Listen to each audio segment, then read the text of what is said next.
Hey guys, it's Karen, my review for Alita Battle Angel. And what Alita Battle Angel essentially about is it takes place about thousands of years into the future. There's been this event called the Fall, which has just left the Earth completely devastated. And we focus on this character named Dr. Ito. And one day while he is searching in this city, he comes across this android that is fully functional. She has a brain that is fully developed. And he decides to rebuild her and renames her after his daughter named Alita, who has been deceased. And Alita herself has no memory of her previous life, and the rest of the film is basically her trying to navigate the world, figuring out what her purpose is, and really just trying to make sense of her past life, and that's really all I'm going to say. So Alita Battle Angel overall, I was interested in this film. I would never say I was necessarily excited for it, but I was definitely interested in it. I think there were definitely things that, you know, especially the last trailer definitely made me interested, but I was also worried it was going to be like a Predator scenario where like the third trailer is really good and then the other two are shit and the movie itself isn't very good. Also considering that it is another one of those live action films that is based on a manga, and knowing the track record for those kind of films, I did not have that much hope for this one.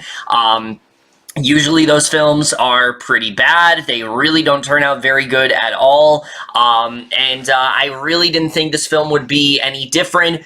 But surprisingly, I actually came out of this film really enjoying it a lot. In fact, I think this might possibly be the best manga-based, live-action film that we've seen yet. This is definitely a very interesting film, for sure. But we're just getting to right now, starting off with the cast.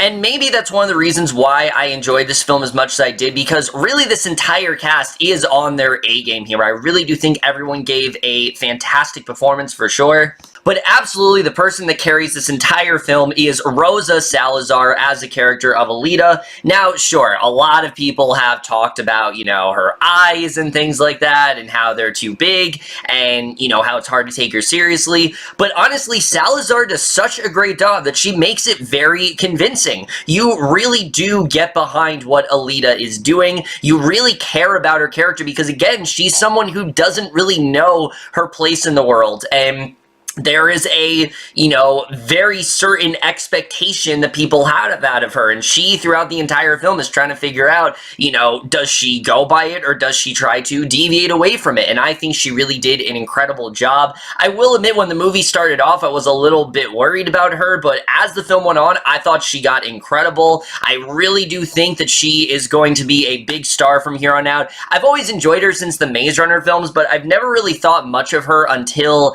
this film, and seeing her here, I am very interested in what she is going to do next, because I think she absolutely killed it here.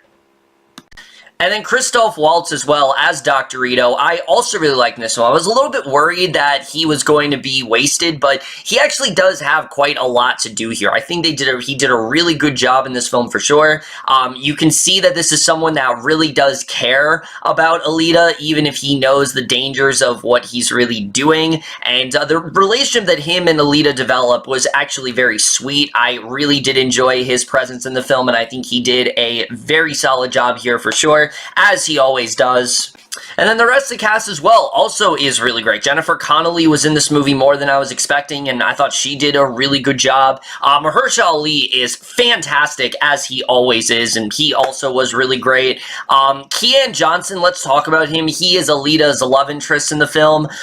He's similar to Rosa Salazar. He started off the film kind of rough for me, but as it went along, I actually thought that he did a really good job, and I thought their chemistry was actually really strong here. Everyone else is really good too. Skrein, Earle, Haley, Jorge Lendeborg Jr. shows up, Eiza, Gonzalez. Really just a very stellar cast here overall. But now let's get to the directing and the writing, because that was the thing I was most concerned about. The directing here is by Robert Rodriguez, and I will say this right now, nothing about this film feels like a Robert Rodriguez film, and I actually really do commend him for doing that. I always love it when a director does something that doesn't usually go with their style, or something that isn't, to their strengths. It's great to see a director do that, but when a director does something risky, I really do appreciate that, and that's exactly what Rodriguez did here. He did something that's very different from anything we've seen from him. Sure, it has a lot of CGI, but it's not by Troublemaker Studios, and it doesn't have that same type of style that something like, say, Spy Kids or Machete had. And what he did do, I thought he did a really great job. You can tell that he really did take the time to make this as good as it could possibly be. The tone is definitely correct. It's never takes itself too seriously, but it definitely does get serious, and I think he did a really good job with that. The movie can also be a lot of fun, and I think he handled that quite well. And just in general, I thought his directing was really strong here. I really did like what he ended up doing. However, I will say the writing in this film is really what impressed me. It is from James Cameron, and it very much does feel like something of that ilk, something that James Cameron would do, and I think it's even better than the directing, because the thing that he did very well with this film is that while there is quite a lot going on, the story itself is rather simplistic. It really is just Alita trying to discover who she really is, more or less, and kind of, finding out little things about her past life here and there, but also just her trying to get acclimated within this setting. And I think he just did a really good job with, just fleshing out her character overall. That character in general is enough of a reason to love this movie, because she is very well written, and I think they did a really great job with getting us to care for someone like Alita. Now, there's going to be comparisons to other sort of robotic characters we've seen before, and they're not exactly quite like Alita. Alita isn't someone who has, like I said, she does have a certain expectation of her, but she doesn't really let people tell her what to do. She really does want to find her destiny on her own, and I really did like the transformation that she undergoes in the film. I think she's a really well-written character. I really liked where they end up taking her, and especially where she ends off. It makes me very excited to see what more we could get out of this character, because there's definitely a lot of interesting places they can go with her, and I definitely really enjoyed seeing that a lot. But I also enjoyed the backstory with Alita, what Christoph Waltz and Jennifer Connelly's characters are going through. There's a very specific reason why these two are basically on opposite sides of the spectrum when it comes to Alita, and I don't want to get into it too much, but I was not expecting much from either of these, from really none of these characters, but the care that was put into them was not something that I really was expecting, and I thought they handled that really well, actually. Even when it comes to a character like Hugo, for example, that could have been such a one-note character, someone who basically uses robot parts and, auctions them off and things like that. He's using them for profit. He doesn't really see the more human features of them.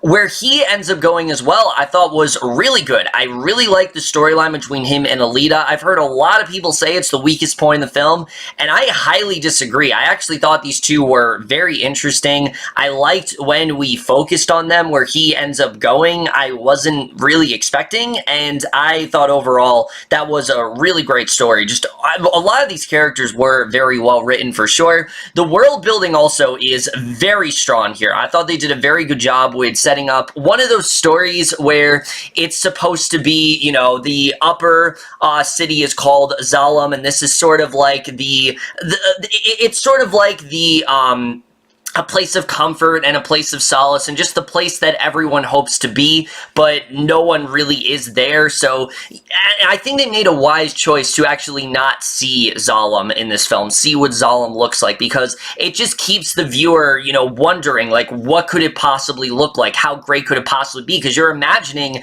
this paradise, and I do really like the way they set that up here. I thought the world overall was very interesting. Sure, it's something we've seen before, but again, the ideas that are applied to this film, they make it feel fresh, and I really do like what James Cameron was going for here, and he also doesn't really shove the message down your throat. I feel like Cameron tends to do that quite a lot. He has this message, and it's very in your face, or, and things like that. This film thankfully doesn't do that. The film does have a really good message of, choosing your own destiny, not letting society tell you who you are, and trying to, sort of deviate from that, because, society has a certain expectation of everyone, and this film is very much trying to hone in on that theme, and I think that really did loom over this film quite well.